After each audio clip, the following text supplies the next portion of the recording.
যাচ্ছে 2024, আসতেছে 2025। Happy new year. সবাই কেমন আছেন? সবাই অবশ্যই জানাবেন কার কোন সাল কীরকম কাটছে।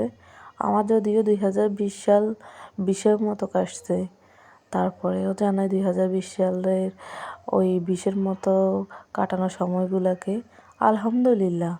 আমারও 2020 সাল যেরকমই যাক, আমি সবসময় আলহামদুলিল্লাহ বলবো। কেননা আমার 2020 সাল 20-এর মতো কাটলেও আমি যদি 20-এর মতো না কাটতো তাহলে হয়তো আমি 2025 সাল এত সুন্দর করে পেতাম না বা পাওয়ার আশায় আছি। ধন্যবাদ জানাই ওই সকল মানুষগুলোরে যাদের জন্য এত দুঃখ কষ্ট করে 2020 সাল কাটিয়েছি। হ্যালো এভরিওয়ান, আসসালামু আলাইকুম। কেমন আছেন সবাই? এই তো আমার কথাগুলো বলার কারণ হচ্ছে 2020 সাল আমার খুবই কষ্টে গেছে।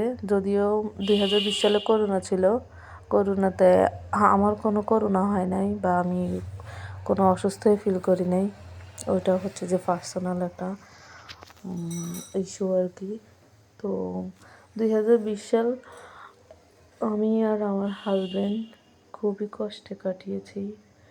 আর 2020 সালে কষ্ট করার কারণে আমরা আজকে 2025 সালে 4 জন হয়ে গেছি। তো হয়তো বা ওই সময়টা আমরা পার করতে পারছি বিদায় আজকে আমাদের 2024 সাল খুব সুন্দর কাটিয়েছি এবং 2025 সাল সামনে আসতেছে, হয়তো সেটাও সুন্দর যাবে। যদিও হিংসুকের হিংসা সবসময় আমাদের পিছনে লেগেই থাকবে। তো সবাই বলবেন কার কোন সাল কীরকম কাটছে।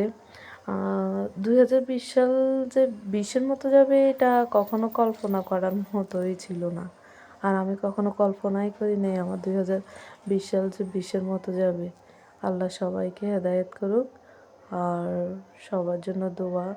যারা আমাকে যেরকম ভাবে কষ্ট দিয়েছে আমি চাইবো আল্লাহ যাতে কখনো ওদেরকে ওই রকম কষ্টে না ফেলুক।